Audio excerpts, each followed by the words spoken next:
Let's go ahead and get started. It's my pleasure today to introduce Dr. Francesca Sobande.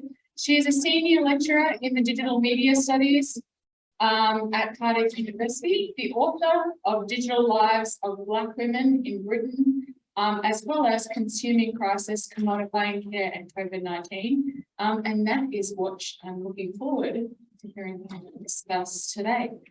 So with that, what I'll do is I will pass it along to Francesca.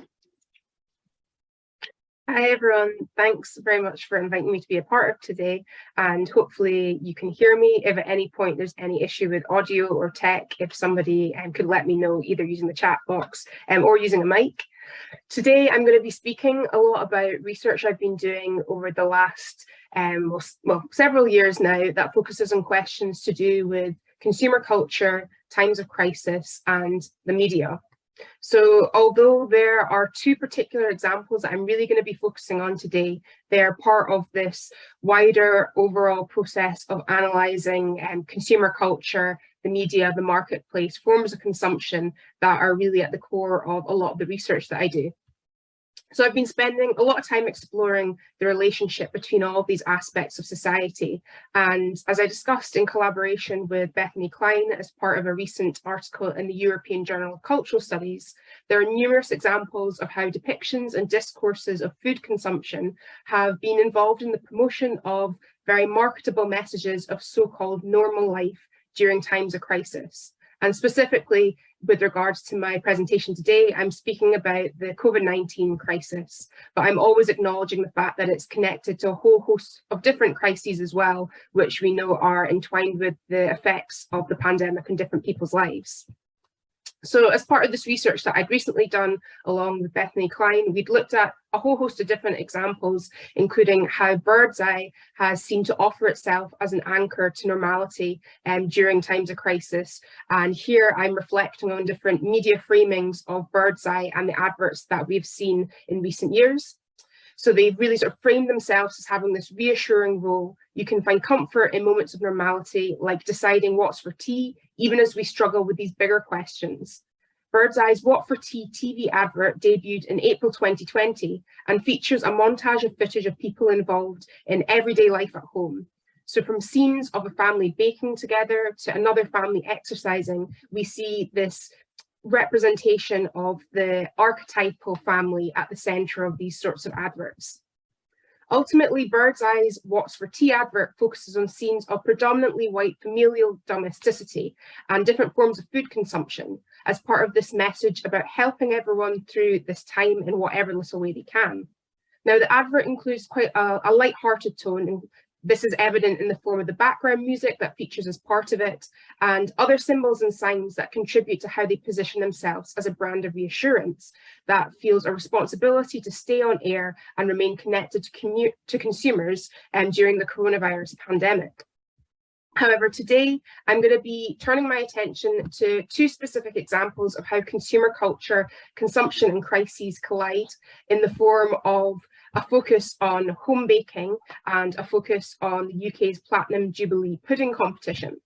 So I feel that both of these examples really reflect various matters regarding identity, inequality, and even influencer culture and nation branding, as I'll go on to discuss. Focusing on the context of the COVID-19 crisis and research that's informed my forthcoming book, Consuming Crisis, and other forthcoming pieces, I'll be exploring mediated constructions of care, rest, and productivity, including what some might deem as being feminist-coded examples of online content and communication.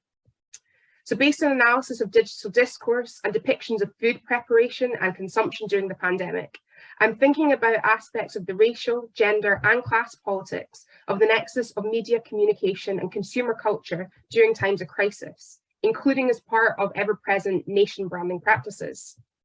Specifically, my hope is that this session critically examines the socio-political implications of the rise of the online documentation of home baking, familial food consumption practices, and as I've mentioned, the UK's Platinum Jubilee pudding competition this year. Focusing on advertising and viral online trends, I've really been considering the connections between forms of visibility, opacity, performance, feminism, and commodification during all of this. Now, as I mentioned at the start, although I'm focusing on the COVID-19 pandemic or the COVID-19 crisis, I also view it as being interconnected to a whole host of other structural issues, from anti-Blackness to the UK's cost of living crisis and its hostile environment. In the interest of time today, I'll be foregrounding the specific case study of what I perceive as being banana bread's moment during the pandemic and its role in the production of aesthetics of ease and so-called rest. So as I'm going to go on to really sort of dig into more deeply, the discourse that has surrounded different forms of home baking during the pandemic and its online aestheticization may ultimately often uphold ideas about middle class and typically heteronormative notions of domesticity and family life in ways that simultaneously mask the labour of baking and perhaps more pertinently seem to obscure the predominantly precarious and working class labour of those who provide the ingredients that make such baking possible. Consequently, in thinking through all of this, I've been reflecting on moments when home baking during the crisis, particularly when undertaken by women, may have been misguidedly equated with a radical refusal to bend to societal pressures of productivity. So what I mean by that is there are lots of different moments when we see what people are doing online, or people post depictions of what they're doing offline in a way that is framed as exemplifying experiences of rest, of leisure time, but actually in ways that involve lots of different forms of work that are sometimes intentionally obscured and invisibilized. Now, shaped by the research of Casey and Littler on the neoliberal refashioning of housework, I focus on how home baking and its online beautification has been framed and understood during the COVID-19 crisis. Specifically, I'm analysing socio-political meanings and messages that relate to the rise of digital depictions and discussions of home baking, domesticity, and allegedly doing nothing during this time, which I think very few people would claim that they've done. In doing so, I'm really trying to consider the way that work can be involved in appearing to rest and appearing to refuse pressures to be productive. Meaning, as part of this research, I'm thinking about how concepts such as slow work, soft life, and downtime function in ways that are fundamentally rooted in respectability politics and the experiences of people with the financial and typically familial resources that enable them to turn away from the pressures of productivity, and in some cases enable them to perform such a turning away online. Although I'm not really delving into this dimension of my research today, what I'm sharing relates to my overall consideration of how at times precarity is performed and represented as part of the production of feminist coded online content that is intended to be relatable, reassuring and rousing, but may also reveal much about capitalist systems of value and hierarchical notions of so-called real work. So in other words, what I mean is that as part of my ongoing research, I position representations or representations of precarity and their connection to representations or representations of domesticity as playing a part in problematic discourses of productivity and presenteeism that sometimes involve people going online and posting content that appears to ask us to watch me work or to watch me rest. And the boundaries between those two can be very blurred. This means that I'm continuing to attempt to conceptualize how precarity is consumed by clickbait culture in ways that redefine what it means to be a precarious and potentially feminist worker. But for now, I'm focusing on banana bread's moment during the pandemic and the part that it played in producing an aspirational aesthetic of ease. So particularly during the early days, although I think even the concept of early days in relation to the pandemic is problematic at best, because there are lots of different timelines at play. It depends on what part of the world we're focusing on and whose experiences we're dealing with. But particularly during the early days of the COVID-19 crisis, digital discourse, which documented people's experiences of domesticity during this time, included many depictions and discussions of food. As O'Connell observed, for those who lack the confidence or the fungus required for a sourdough starter, banana bread offered a simple alternative. In early 2021, banana bread was identified as having been the most Googled recipe at various points during the pandemic. So from TikTok to Twitter, pictures and videos of freshly baked goods became one of many aspects of the online aesthetics that came to define certain, but importantly, not all, experiences of domestic life during the crisis. Scholars such as Baines have commented on the connection between social media and banana bread becoming an Instagrammable pandemic baking trend. In the words of Baines, our food preferences, acceptance and consumption are shaped by family and friends advertising, celebrity trends, and these days, social media influencers. I would add to that they are also shaped by the racial, gender, and class politics of consumer culture. So informed by observations such as those of O'Connell and Baines, I reflect on what a societal impulse to document baking during this time of crisis might reveal about discourses of productivity, their digital mediation, visibility, and matters that are raced, gendered, and classed, particularly in relation to notions of rest and leisure. Well, during this time of crisis, many scholars have focused on different facets of this sort of topic, including O'Connell, who refers to their work as focusing particularly on the way food sustains our sense of self in relation to the world around us. I find myself preoccupied with understanding how representations of food are connected to the politics of work, rest, and constructions and experiences of comfort too. Relatedly, the recent media framing of the Queen's Platinum Jubilee pudding and the competition that was part of it is ripe with material to study when considering the nationalist, imperialist, and classist implications of how food is framed in society, including the creation, consumption, naming, and praise or dismissal of it. I will turn to some of my thoughts on that shortly, but first I really want to maintain a focus on the rise, pun intended, of banana bread and its online documentation during the crisis, and what all this seems to suggest about racial, gender, and class politics with regards to notions and experiences of productivity and rest. It would be inaccurate to suggest that everyone who turned to baking during the COVID-19 crisis did so in ways that involved documenting this online. And it would also be misinformed to claim that home baking during this time, or at any time, has solely been a feature of middle-class experiences of domesticity. However, I believe that what Brigado, writing for Vogue, referred to as being the banana bread renaissance of the coronavirus pandemic, contains various dynamics concerning class, gender, race, social media, and consumer culture that are worthy of close inspection. Such dynamics are impacted by geocultural power relations and the exploitation and abuse of farmers who work as part of the banana industry, which, as the Fair Trade Foundation state on their UK website, provides employment for thousands of people in Latin America, the Caribbean, Southeast Asia, and West Africa. Indeed, as O'Connell notes, sometimes quarantine baking is less about producing grocery store alternatives and more about developing at-home hobbies. It's also an important exercise in stress relief, as evidenced by the plethora of images accompanying the hashtags #anxiety baking and #procrastinating on social media. These are O'Connell's words. However, in recent years, polished images of perfectly baked banana bread have featured alongside statements and hashtags on social media that undoubtedly, I believe, gesture towards an aspirational lifestyle of so-called rest, which is predicated on material conditions that are inaccessible to many people, particularly Black, Asian, and other structurally minoritized people in low-paid and unpaid work, including banana farmers. At times, home baking and its beautification during the COVID-19 crisis was framed as an indication of time spent away from work, and was even alluded to as evidence of unproductivity that has tenuously been framed as somewhat feminist in nature. In other words, whether it was banana bread, cookies, or another sweet concoction, home baking and the way that images and footage of it circulated in digital spaces during the pandemic symbolize how forms of productivity become positioned and are sometimes experienced as pleasurable pastimes in ways that really complicate ideas about work, rest, online visibility, and what Odell has referred to as doing nothing.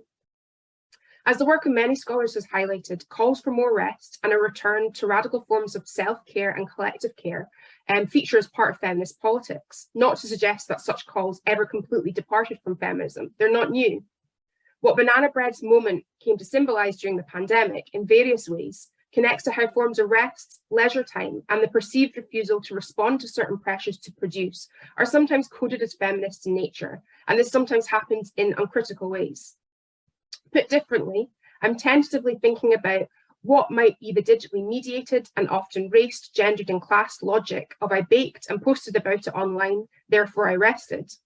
In addition to this, I'm thinking of who and what exists beyond the content and captions of social media depictions of banana bread.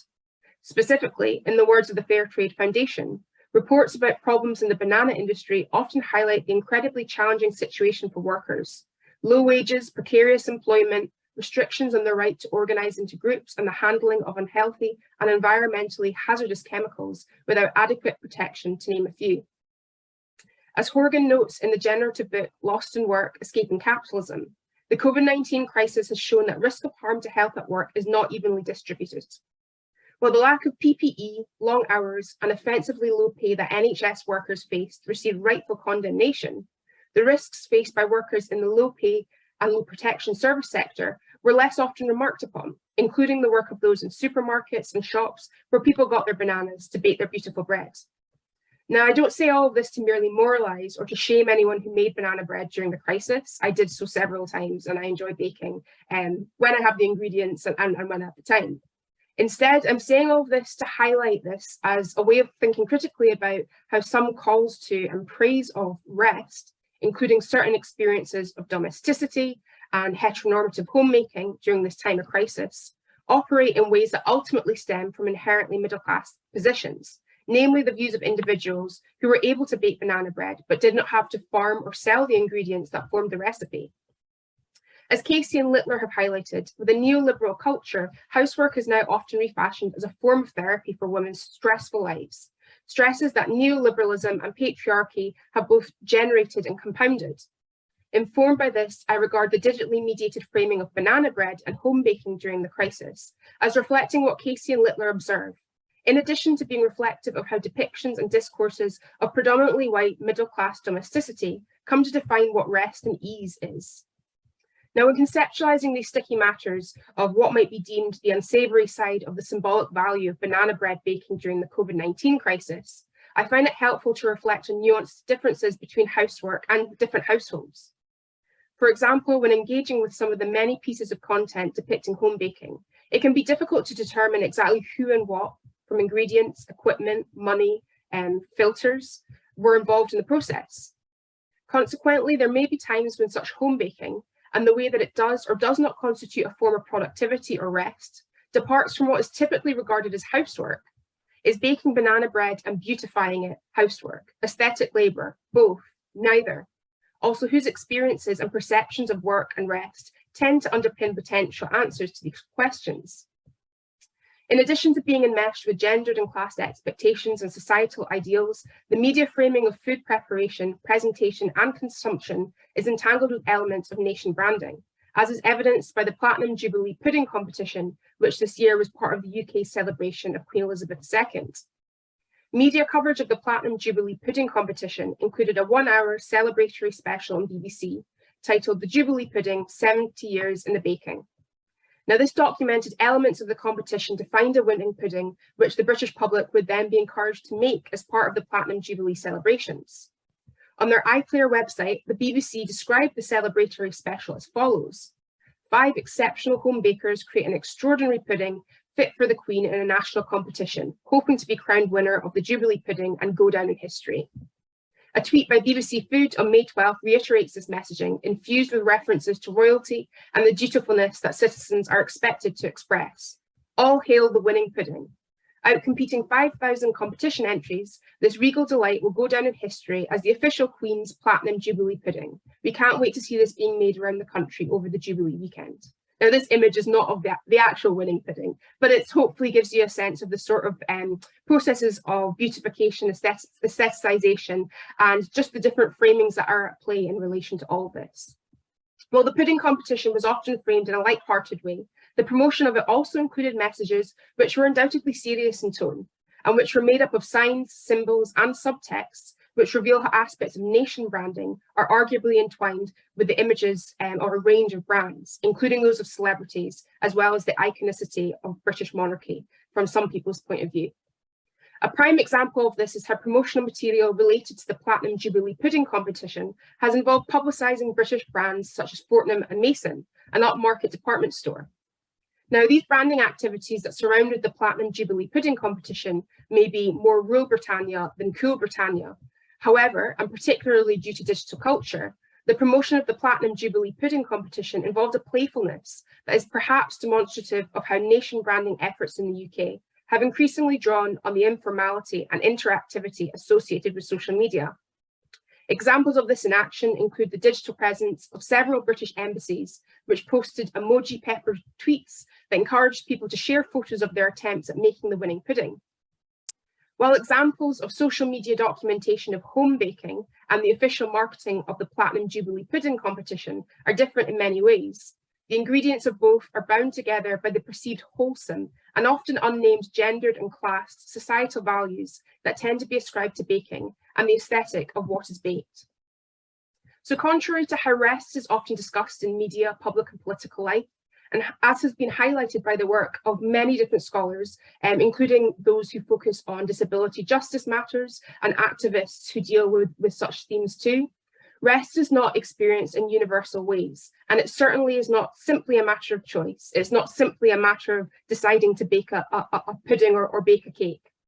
What I mean by that is that the ability to rest and what constitutes rest is always shaped by the intersections of forms of oppression, including but not limited to racism, sexism, xenophobia, classism, misogyny, homophobia, transphobia, and Islamophobia, amongst other matters.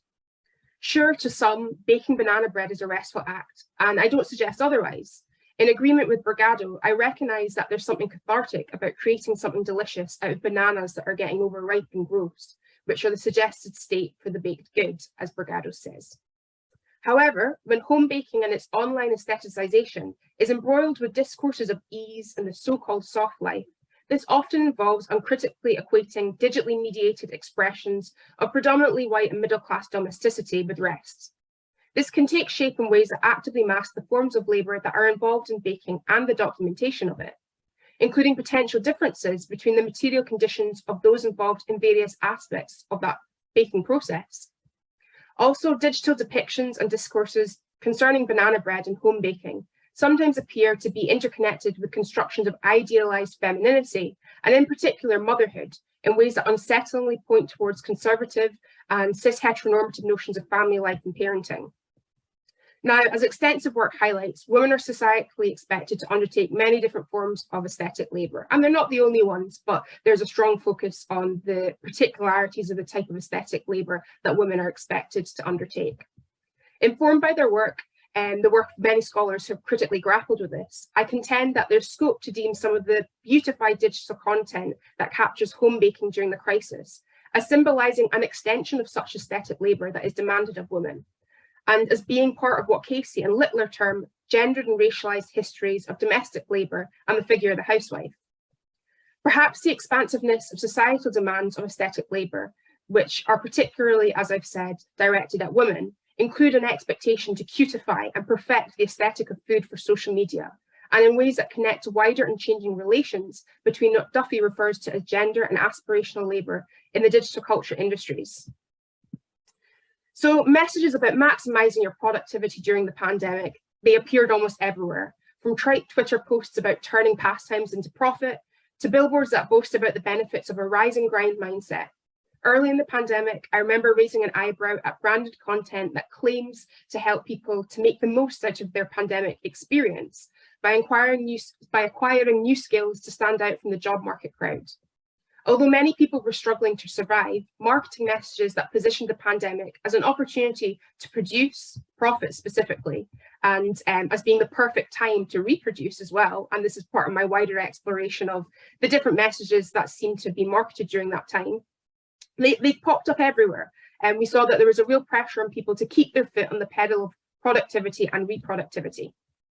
So comfort baking during the crisis may have, sated some people's yearning for food from their childhood, or may have enabled some parents to bond with their children while making sweet treats that are laced with a hint of attainable luxury. Was banana bread's moment indicative of how productivity prevailed during this time, or was it an expression of how some people rested? Perhaps it's just not that deep. However, I continue to beg to differ. Beyond the mouth-watering images of home baking are layers of dynamics between race, class, gender, consumer culture, and societal discourse regarding domesticity and comfort that require constant critical analysis. I feel that although some people might find joy in home baking, although some people might enjoy the sort of content I've discussed, and I've been one of those people as well, I don't suggest I'm above all of what I'm reflecting on.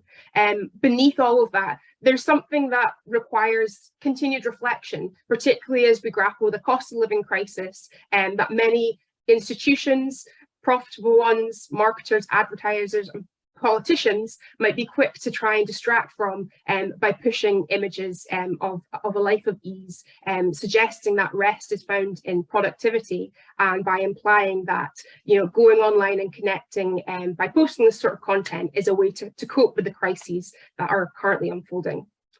Thanks very much for your time today. Much of what I've discussed is explored in more detail in my forthcoming book, Consuming Crisis, which will be published with Sage this autumn. And as part of that work, I think a lot about these questions to do with productivity, performance, visibility, opacity, and precarity, and who and what tends to define this in society. Thank you for listening.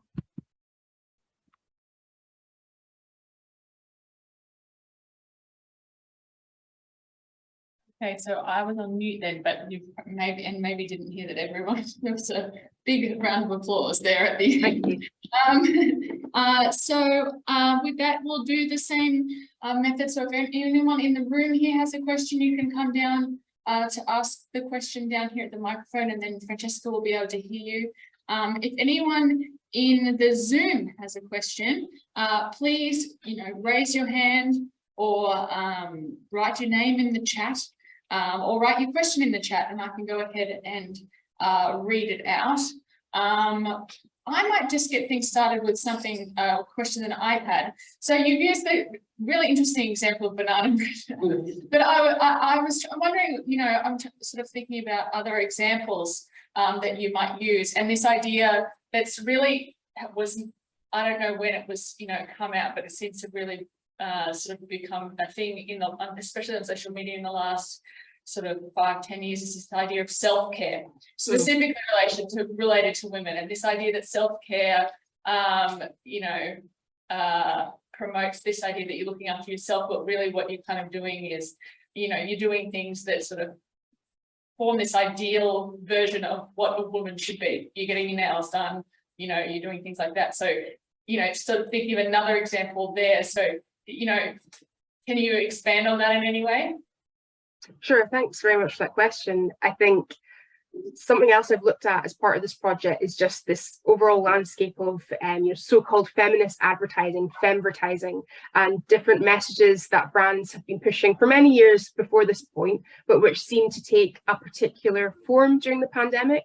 So I think there are so many different examples, particularly when dealing with the fast fashion industry, which is part of what I discuss in my book, and looking at how the notion of the so-called new normal has been positioned in a way that involves an emphasis on self-care. So we saw lots of different adverts spring up where brands were suggesting, you've had such a hard time during the crisis, and you deserve some self-care, and that self-care will take the form of buying our products, and so you can step into this new normal in a way that's going to empower you, allegedly. So although today I'm focusing on, or I have focused on, the banana bread example, I think when we're dealing with marketing and the media in general, there's so many similar messages to do with the idea that it's down to individuals to take care of themselves, and these different messages that essentially frame forms of productivity as rest and leisure time. So I didn't speak about it at length in that presentation, but we know that a lot of hours of work can go into creating the perfect social media post that's intended to go viral. And whether it's editing a photograph, coming up with the right captions, all of that can be incredibly time consuming. And I think that part of the problem of some of what I'm looking at here is that a lot of that work is completely erased, and it's erased in ways that results in to take the example maybe of higher education, can result in expectations around content production, which are based on the idea that it's quick and easy. It takes 2 minutes to whip up a recorded lecture, for example. It takes 2 seconds to post social media post that's going to be picked up by media, when it doesn't. So I guess that's my way of saying these messages to do with self-care and these messages to do with the so-called soft life, which imply any of this is easy, they're connected to these different structural issues around work and expectations of work, and yeah, beyond how much time goes into creating that post about the home baking. As I touched on today, it feels as though there's such a lack of discussion around the people who are working elsewhere in the world to provide the products that then become the ingredients of the recipe, or to think about the workers in supermarkets who not many people were saying we should stand outside and clap for, but who are often, you know, as exposed to the risk of the pandemic as other individuals who are regarded as key workers and essential workers. Thank you. We have another question in here. You go ahead. Hi. So you can look. Oh, look there. Yes. Hi. Yes. The question that I have is one of the big themes of this conference is democratic disorder, and I wondered if you wanted to talk a little bit about how there's a kind of participatory ideology around making identities, and that's also in this kind of the ideology of digital economies too, and how much, you know, what's the space between actually, you know, being able to interject or provide alternatives that are outside the kind of systems of commodification, you know. So it's really a question of conceptual agency. Is, you know, it's this idea of democracy just about commodified identities, or how does agency fit in as a kind of entry to thinking about democratic practices? Thanks very much for that. I think I'll start by saying to try and provide an initially short answer.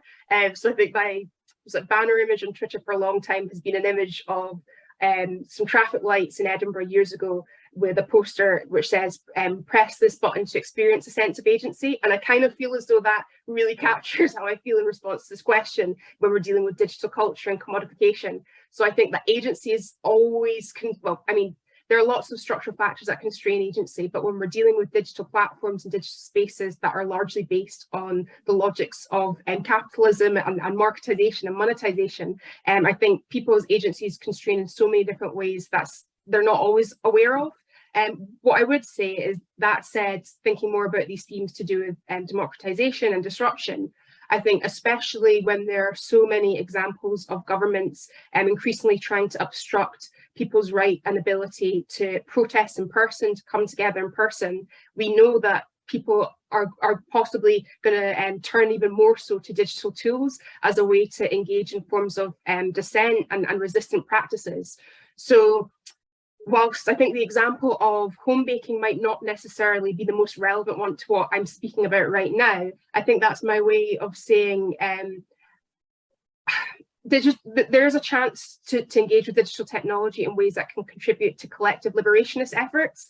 But I think over this last 10 years, and as part of the research I've done as well, I've seen so many people actively turning away from digital technology and digital platforms that they once felt were more DIY in nature, or which they once felt played a particularly central role in forms of resistant practices that are now less dependent on them. I think I've sort of express maybe two conflicting perspectives there, but I suppose it's my way of recognizing that people can express their agency online in various ways, and unfortunately that's increasingly necessary because of the obstructive forces that are trying to crack down on say in-person protests, but at what cost? And I think the commodification, the surveillance, and the datafication that is always going to exist online presents a huge problem that is often, I feel, going to outweigh the opportunity to express agency politically.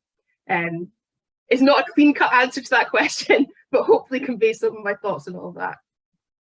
Thank you. We've got something coming down, just one moment. Oh, you're right.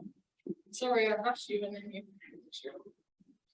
Hey, I wanted to ask a question about the role of cooking shows, television cooking shows, celebrity cooking shows, competitive cooking shows, cooking as a lifestyle, which is a relatively recent phenomenon. And I'm wondering if there's any relationship between that and cooking of banana bread, as you've described.